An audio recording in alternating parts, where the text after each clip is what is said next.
On vous souhaite la bienvenue à ericlatour.com. Dans quelques instants, on vous fait découvrir l'un des programmes offerts à l'École professionnelle des métiers de Saint-Jean, celui de télécom pour les installations et réparations en télécommunications. Mais d'abord, on est déjà à préparer le marché de Noël, 8e édition, qui va se tenir sur 2 fins de semaine au cours du mois de décembre.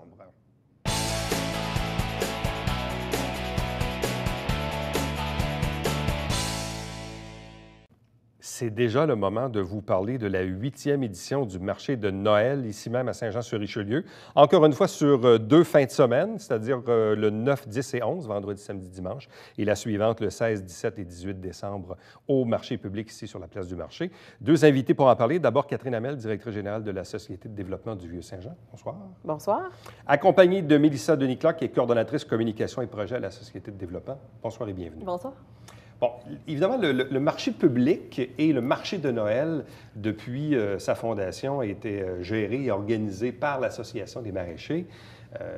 Comme on dit, du bien bon monde, bien intentionné, c'est des maraîchers, mais ils font ça un peu à temps partiel et tout ça.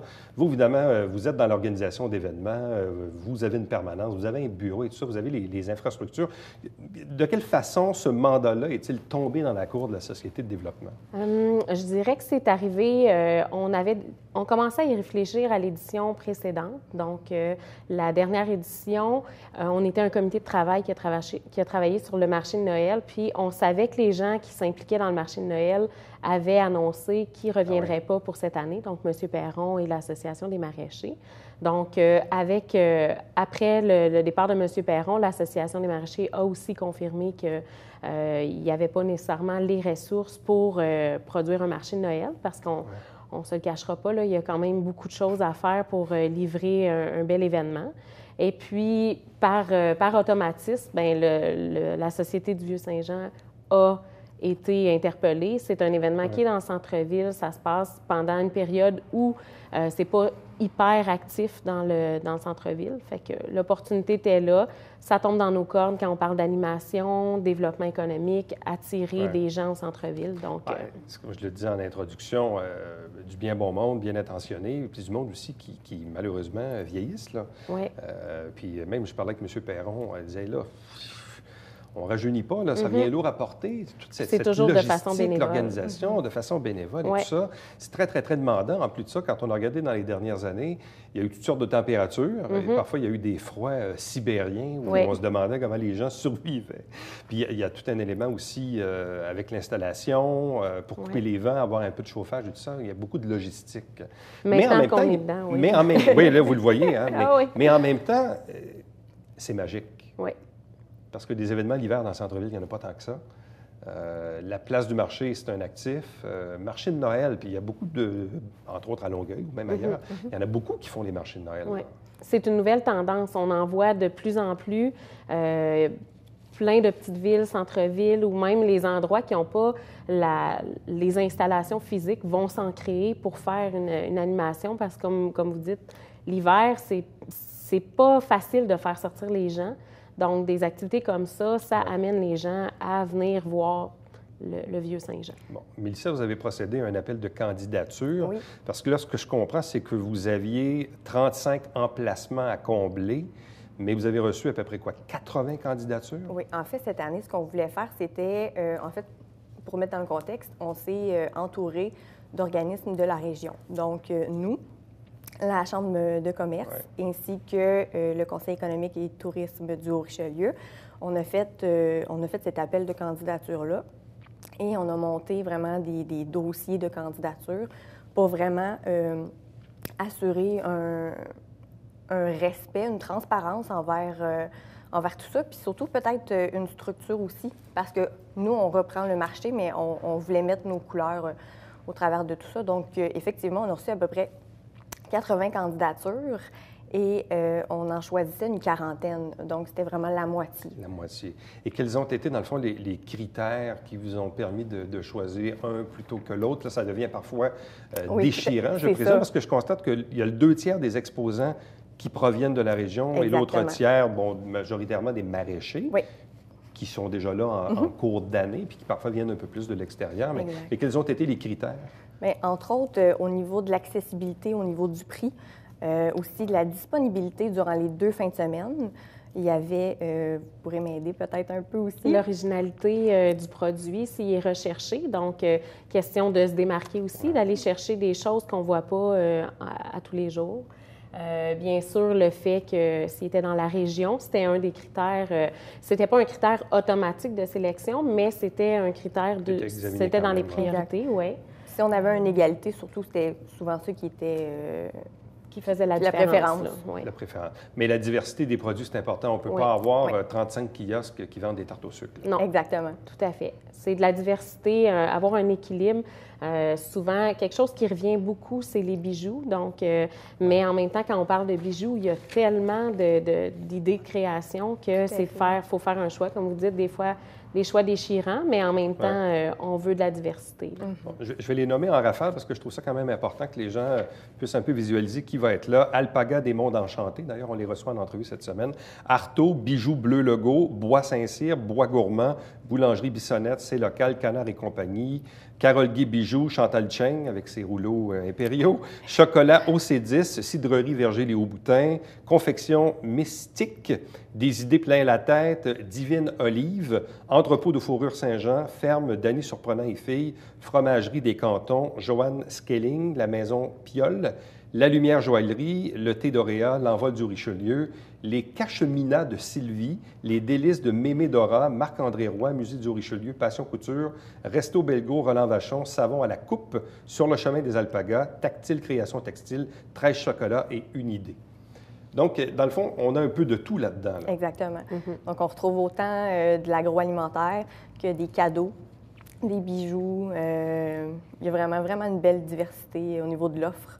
Très intéressant. Ce qui est important peut-être de spécifier aussi, c'est qu'il y a à peu près la moitié de ceux-là qui sont déjà des gens qui ont participé au marché de Noël.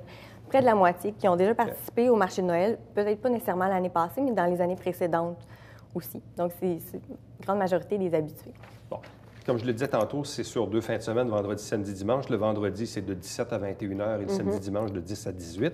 Tantôt, je parlais de logistique parce que ça, pour M. Perron, à l'époque, c'était un gros casse-tête.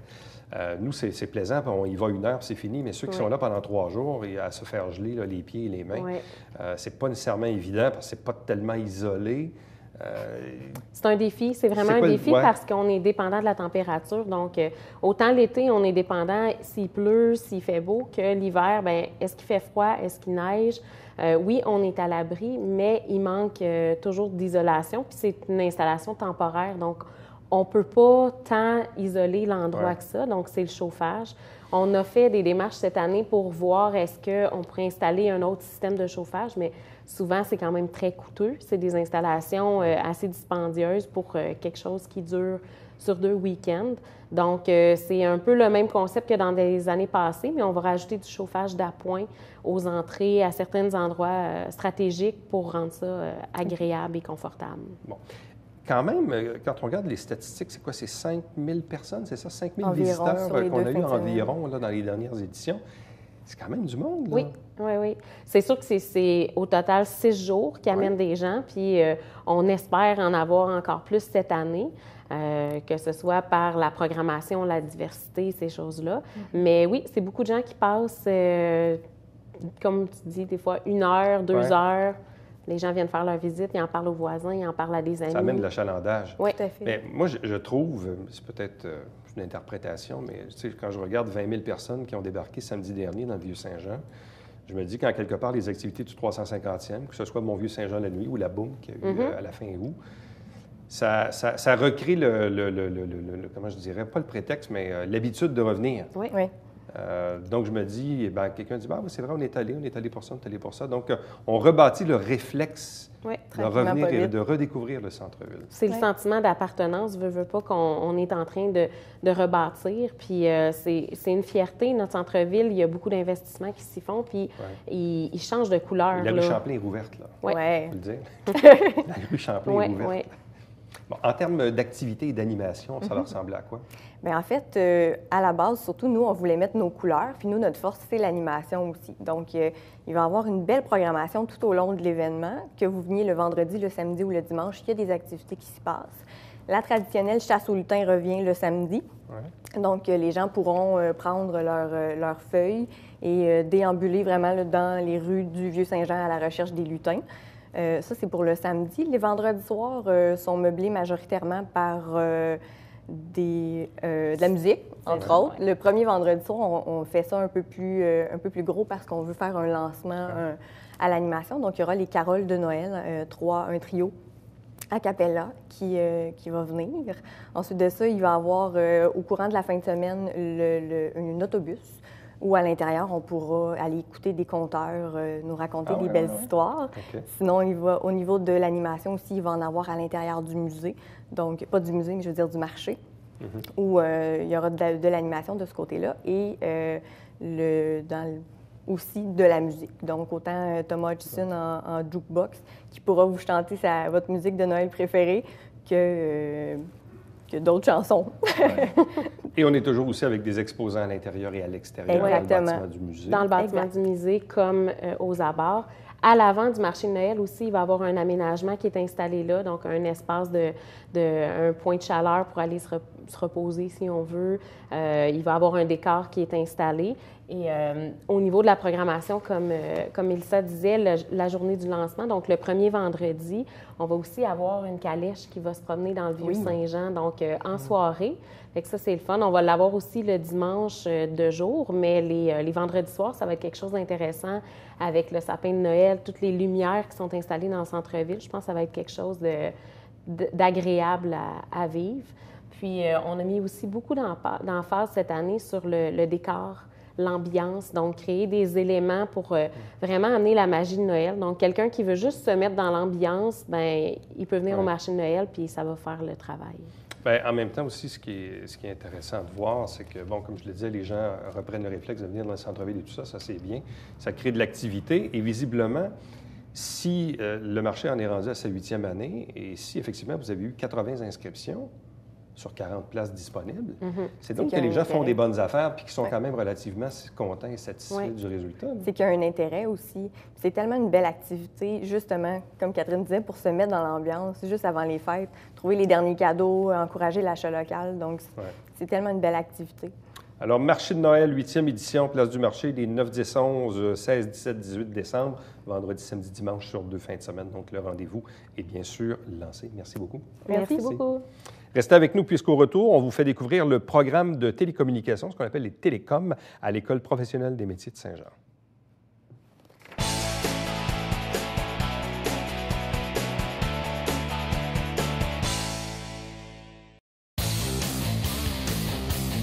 Salut, ici Alexandre Baudouin. Et François Trépanier. François, cette semaine à Sport Express, il va y avoir de la magie. Regarde-moi, je disparais. Oui, écoute, avec nos amis Patrick Loutier et Serge Guillette de la magie de l'air.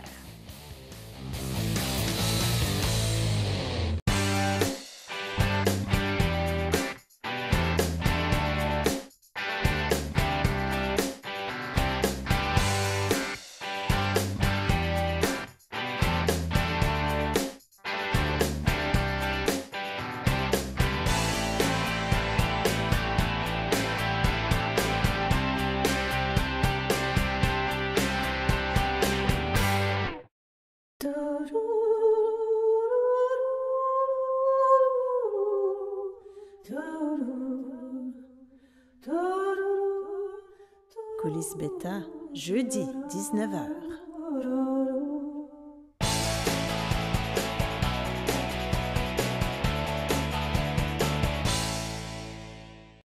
L'École professionnelle des métiers de Saint-Jean-sur-Richelieu offre une vingtaine de programmes dans 2 établissements, notamment ici à l'intersection de la rue Laurier et Frontenac. Et aujourd'hui, on vous parle de télécommunications, de télécom ou d'installation et de réparation d'équipements dans télécommunications.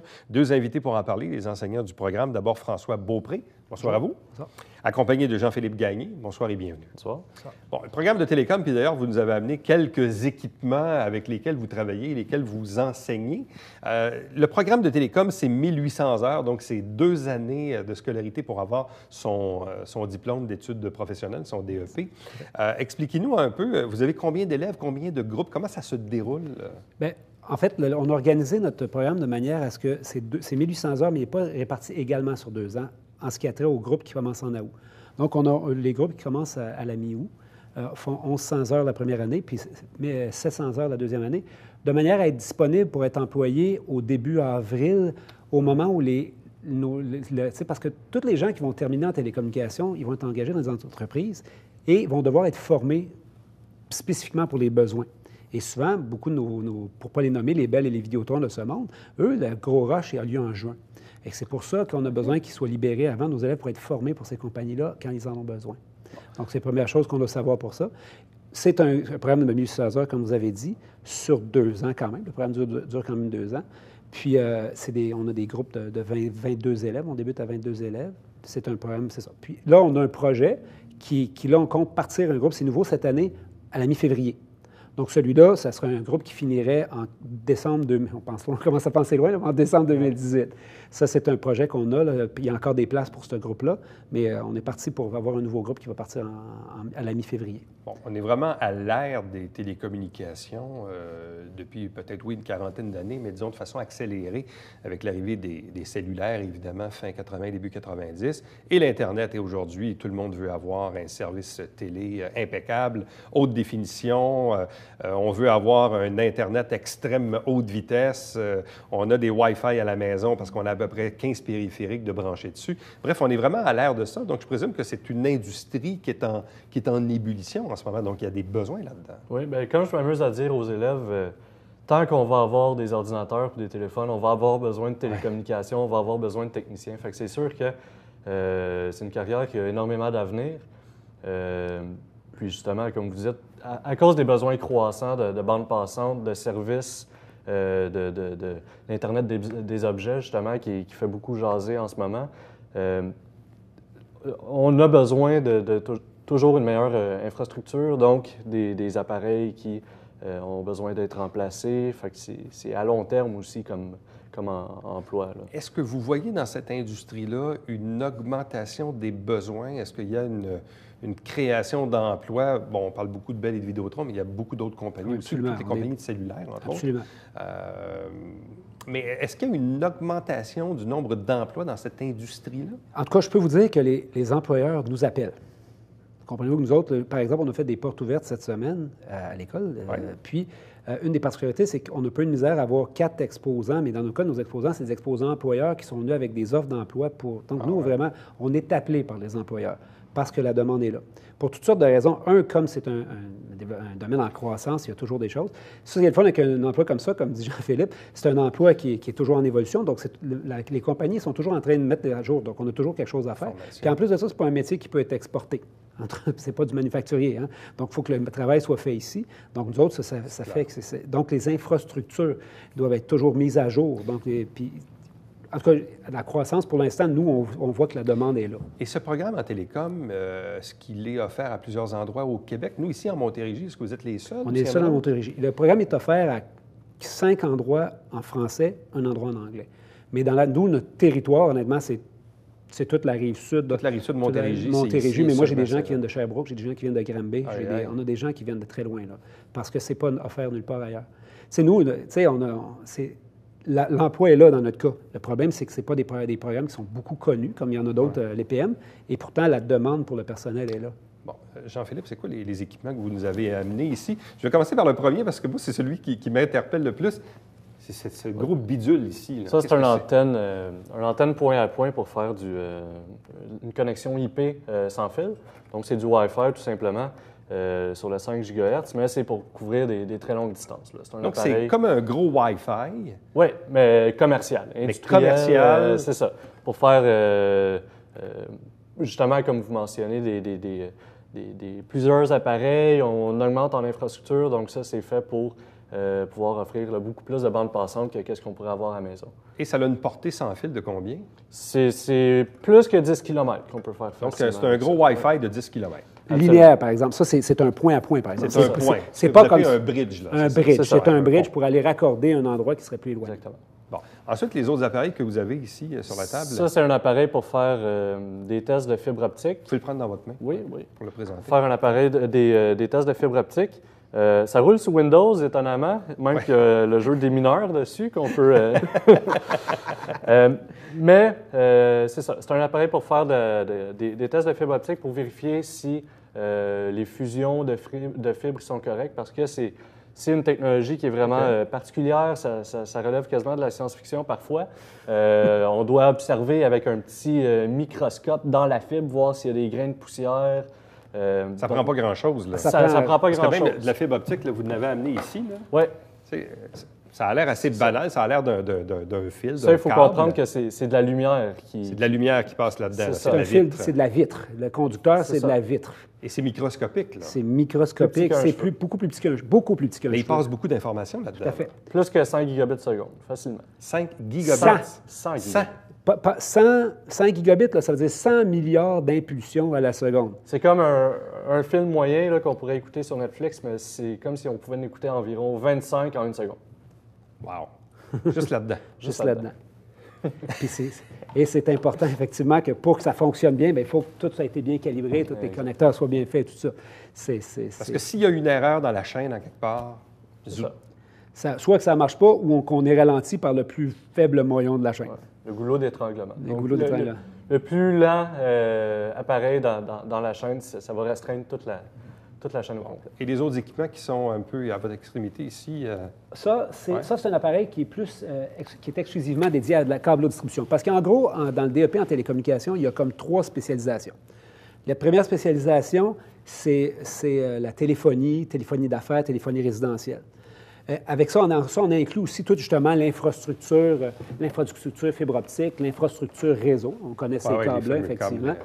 Donc, l'infrastructure réseau. Donc, ça c'est un le axe. bon vieux coax. La deuxième axe de spécialisation, c'est la câblodistribution. OK? Donc, la câblodistribution, ça, c'est un appareil pour mesurer les signaux de câblodistribution, la qualité, encore une fois, pour être capable de donner du 100 mégabits, du 200 mégabits, du gigabit à la seconde. Bien, les câblodistributeurs, eux autres, ça doit être parfait. Les connecteurs, les signaux, les amplitudes des signaux doivent être adéquats, et ainsi de suite. Donc, ça, c'est un appareil dédié à la câblodistribution. Le troisième axe de spécialisation, c'est tout ce qu'on appelle le sans-fil, le RF, la radiocommunication. Fait que là, vous avez des appareils, Jean-Philippe, il les a devant lui. Ça, c'est pour mesurer les signaux au niveau des radiocoms, des radiocommunications. Ça, vous voyez aussi pourquoi le petit radio qu'on a en avant sur la table ici. Ouais. Le petit radio sur la table, ça, c'est un radio comme on installe, par exemple, dans les ambulances, autos de police, ainsi de suite. Ouais, donc, ça, c'est ça fait partie de ça. Donc, on parle d'ondes, on parle d'ondes électromagnétiques, on parle de calibrer les signaux, calibrer les antennes, parce qu'étonnamment, ces antennes-là, il faut que ça fonctionne dans les fréquences que c'est supposé fonctionner. Donc, la télécom, c'est toutes sortes d'affaires. C'est très large. C'est la téléphonie, c'est l'Internet, c'est... Je m'amuse à dire aux élèves, c'est tout ce qui permet aux gens de communiquer entre eux, à distance. Télécommunication, télécommunication, c'est l'étymologie du mot. C'est ça. Puis c'est des infrastructures qui permettent de faire ça. Ça fait que les gens utilisent, les gens sortent leur cellulaire, utilisent ça sans réfléchir à tout ce qu'il y a derrière. Mais derrière ça, il y a de la câblodistribution, derrière ça, il y a de la fibre optique, derrière ça, il y a des ondes qui permettent ça de faire. Et ça prend des gens pour installer, pour entretenir, pour assurer que ça marche, pour grimper dans les antennes. Pour les gens qui travaillent là-dedans, donc, c'est un travail qui permet beaucoup de déplacements. Tout à fait. Du travail extérieur. Tout à fait. Ça bouge. Tout à fait. Ça demande des compétences quand même assez importantes, puis probablement des formations continues parce que les appareils évoluent aussi, la technologie évolue. Les gens dans ce métier-là peuvent gagner combien par année? Puis probablement qu'ils font un peu, comme on dit en français, d'overtime, je ne sais pas. Les gens qui travaillent en télécom, ça ressemble à quoi? Écoutez, ça peut commencer à 16, 17, 18, 20, 22 piastres de l'heure. Ça va dépendre de ce qu'on va travailler. Puis après ça, ça monte. Ça dépend des spécialisations parce que quelqu'un qui devient un expert en téléphonie cellulaire, c'est quelqu'un qui est en demande. Quelqu'un qui est expert en radiocom, c'est quelqu'un qui est en demande. Puis quand tu es en demande, bien là, ton salaire, il va en fonction de ça. Donc, ça peut assurer des très bons salaires. Je peux juste vous dire que si j'étais resté chez le câblodistributeur où je travaillais, je gagnerais plus que je gagne comme enseignant. Ah oui? Oui. Fait que ça peut atteindre des bons salaires. Mais évidemment, il y a du travail de soir, de nuit, de fin de semaine, à Noël, jour de l'an. Puis quand je travaillais en radiodiffusion, justement, chose que quand j'ai fait mon DEP, ça m'a permis de faire, justement, travailler avec les stations de radio. Oui. J'étais sur appel. Puis, justement, de nuit ou en plein hiver, quand il y a de la sludge partout dehors, l'émetteur, il s'en fout. Lui, il plante et puis moi, je suis obligé d'y aller. Fait que c'est sûr que quelqu'un qui aime peut-être l'aventure, des fois, il y a certaines carrières qui peuvent être envisageable en télécom. Mais c'est la beauté aussi de la profession, c'est qu'on peut vraiment trouver quelque chose qui nous plaît. Est-ce qu'on veut être plus sur la route, est-ce qu'on veut plus être routinier, si on veut?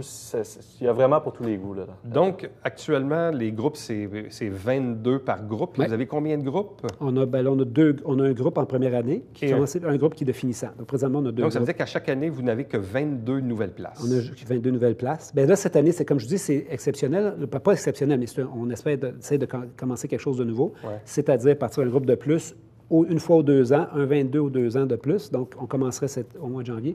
Et la raison pour laquelle on le fait, c'est parce que l'offre d'emploi est là. Donc, les emplois sont là. C'est qu'en le faisant, on l'offre aux gens. Puis, écoutez, c'est des emplois Et le meilleur temps pour s'inscrire? C'est en ce moment. C'est là. C'est là.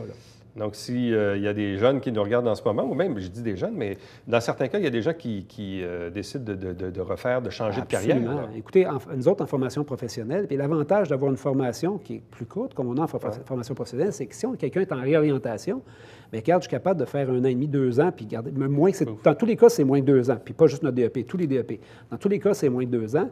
Et là, je pars d'avoir une job à avoir une carrière, tu sais, avoir une profession, là. Puis, si on en a des gens, comme nous, présentement, on a des gens de 17 ans, mais on a des gens dans la quarantaine, des fois, dans nos cours. À vous deux, merci infiniment, en souhaitant que ça ait donné le goût aux gens de s'instruire et de vérifier un peu le programme et de s'inscrire. Merci. Merci. Reste avec nous au retour, le Babillard quotidien.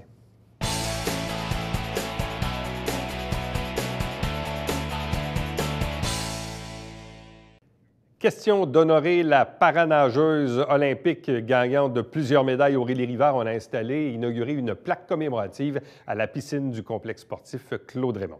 Chaque semaine, on vous présente des extraits du conseil municipal via l'émission Saint-Jean-sur-Richelieu. Et chaque dimanche matin, c'est notre traditionnel télébingo à 9h30 en direct. Il y aura de nouveaux jeux à compter de dimanche prochain. Et le dimanche suivant, le 4 décembre, la cagnotte va grimper à 4 000 $, donc 500 $ de plus sur la carte pleine. Prochain rendez-vous demain. Bye bye.